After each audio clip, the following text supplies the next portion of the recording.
Assalamualaikum warahmatullahi wabarakatuh. Anak-anak semua, untuk pertemuan kali ini kita akan belajar mengenai gagasan pokok materi bahasa Indonesia kompetensi dasar 3.1 dan 4.1. Siap untuk belajar hari ini, nggih? Oke, ayo lanjut. Oke, sebelumnya kita akan berkenalan dengan yang namanya teks atau bacaan. Jadi, suatu teks atau bacaan itu terdiri atas beberapa paragraf. Gitu nggih. Paragraf biasanya itu ditulisnya dengan bentuk alinea, agak menjorok ke samping kanan. Begitu nggih, ditandai seperti itu. Kemudian kita bahas setiap satu paragraf itu terdiri dari satu kalimat utama dan juga beberapa kalimat penjelas. Jadi setiap paragraf, satu paragraf itu hanya ada satu kalimat utama saja. Kemudian berarti kalau satu menjadi kalimat utama, berarti yang lainnya menjadi kalimat penjelas atau pendukungnya. Oke, lanjut. Dalam kalimat utama itu terdapat suatu gagasan pokok atau yang disebut dengan gagasan inti ataupun juga bisa disebut sebagai gagasan utama. Lanjut, dalam kalimat penjelas sekarang. Untuk kalimat penjelas itu terdapat yang namanya gagasan penjelas atau pendukung. Jadi sifatnya dari kalimat penjelas ini mendukung dari kalimat utamanya, menambah gitu nggih. Dalam hal ini dapat disimpulkan bahwa gagasan pokok itu adalah inti dari suatu bacaan, banyak dibicarakan dan yang menjadi fokus pembicaraan dalam suatu bacaan. Intinya begini Cah, untuk gagasan pokok itu adalah hal penting. Yang penting yang disampaikan dalam kalimat utama itu apa? Gitu, yang dibahas tentang apa, hanya seperti itu nggih. Oke anak-anakku, ini ada contoh suatu teks atau bacaan yang berjudul dengan budaya Seba orang Baduy. Oke, sebentar, ini saya akan mengenalkan dulu ya yang namanya paragraf. Jadi ini ditandai seperti ini, penulisannya agak menjorok ke arah kanan. Nah ini masuk ke sana. Ini juga paragraf, ini paragraf, ini paragraf, paragraf. Ya. Kalau seperti ini namanya alinea. Bentuknya ini seperti disebut dengan alinea. Yo, sekarang kita hitung dari bacaan teks ini ada berapa paragraf? Ya. Ini ada 1. Ya, ini paragraf 1 ini. Ini paragraf 2. Ini paragraf 3. Dan ini paragraf yang keempat, dari ini sampai ke sini.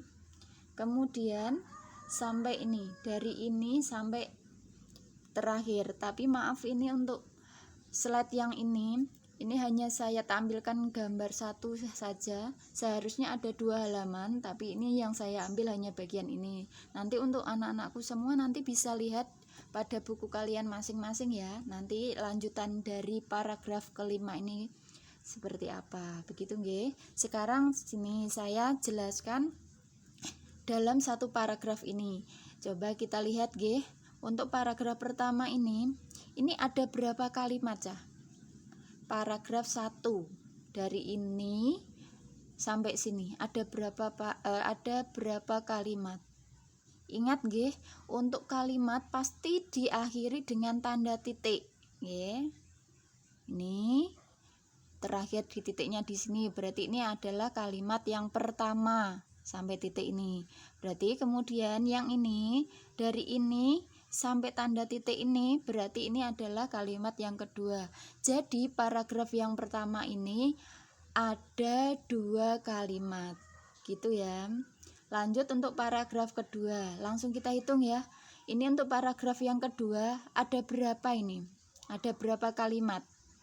Ingat ya, kalimat diakhiri dengan tanda titik. Jadi setiap melihat tanda titik pasti kita bisa menentukan berapa banyak kalimat yang ada dalam paragraf tersebut. Coba untuk paragraf yang kedua ini ada tanda titik 1, 2, berarti ini menunjukkan 2 kalimat.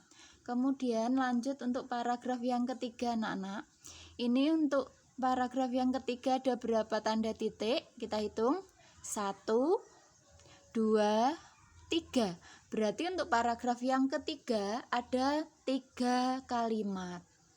Lanjut ya. Untuk paragraf yang kelima, paragraf yang keempat, maaf. Ini ada berapa tanda titik? Ada 1, 2, 3. Berarti paragraf yang keempat ada 3 kalimat. Begitu ya Cahye. Sekarang untuk paragraf kelima, karena ini hanya terlihat hanya sedikit, nanti kalian hitung sendiri ya di rumah ya.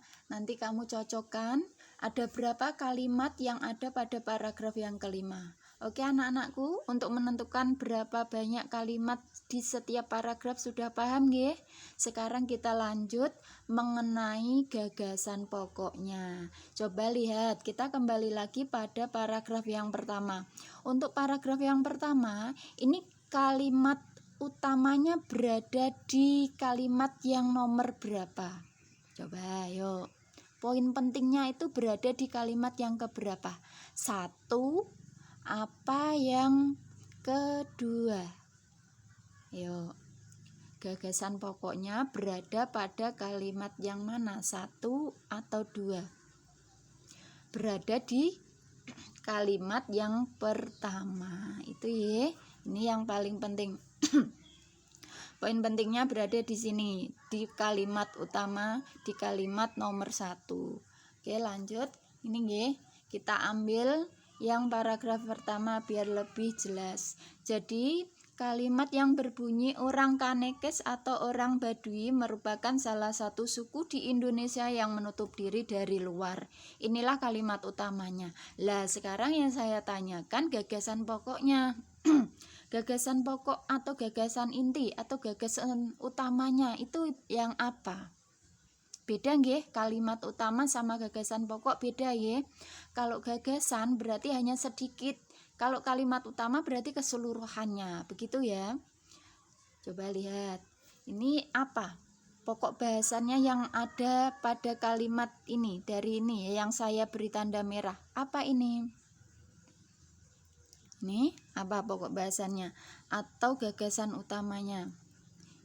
Ya, ini gagasan utamanya dari kalimat dari paragraf pertama ini adalah orang Kanekes atau orang Baduy. Jadi yang dibicarakan di sini adalah orang Kanekes atau orang Baduy. Ini ya gagasan pokoknya nggih. Oke, lanjut. Ini saya beri contoh lagi untuk paragraf yang kedua.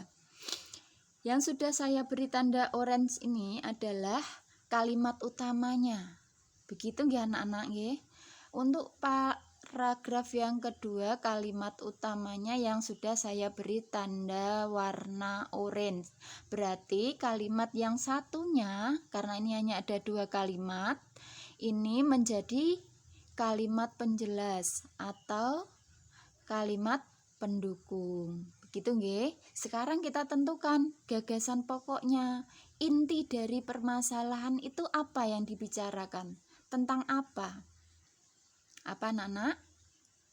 Iya, jadi gagasan pokoknya adalah tradisi seba masyarakat Baduy. Jadi ini kalimat utama di sini, dia sebenarnya ingin menyampaikan tentang apa? Gagasan pokoknya, yaitu tradisi seba masyarakat Baduy. Begitu nggih. Maaf cah, keselak. Oke, lanjut. Ini sudah diketahui ya. Berarti yang bukan warna oranye di sini adalah kalimat penjelas atau kalimat pendukungnya. Oke, lanjut. Sekarang Ibu akan mengenalkan yang namanya macam-macam paragraf berdasarkan letak kalimat utamanya. Ada 3 nggih macamnya nggih. Yang pertama itu adalah paragraf induktif.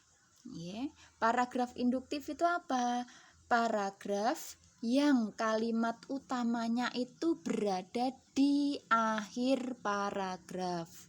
Tuh nggih, diingat-ingat ya Cah ya. Kemudian yang kedua adalah paragraf deduktif. Untuk paragraf deduktif ini adalah paragraf yang kalimat utamanya itu berada di awal paragraf. Coba, kalau kalian kesulitan menghafalkannya, sini saya ajari. Untuk menghafalkannya ini ya, deduktif. Nah, diingat-ingat saja, D berarti depan.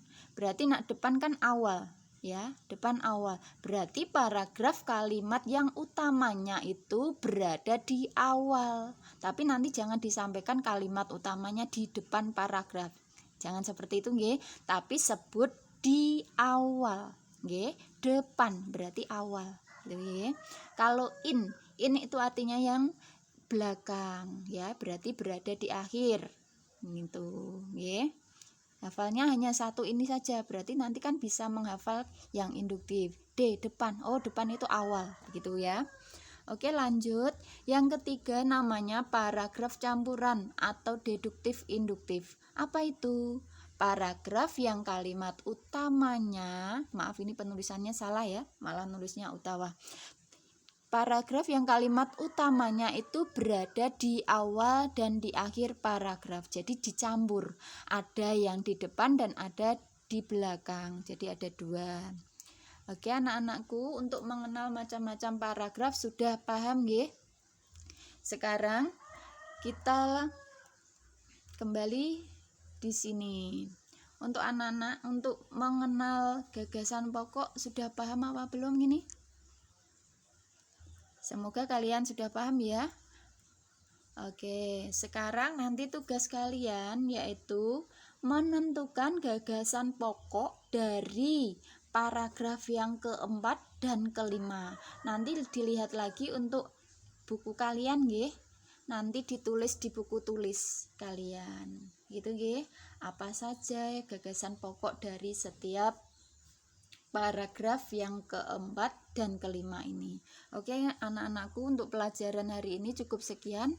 Nanti coba dikerjakan nggih.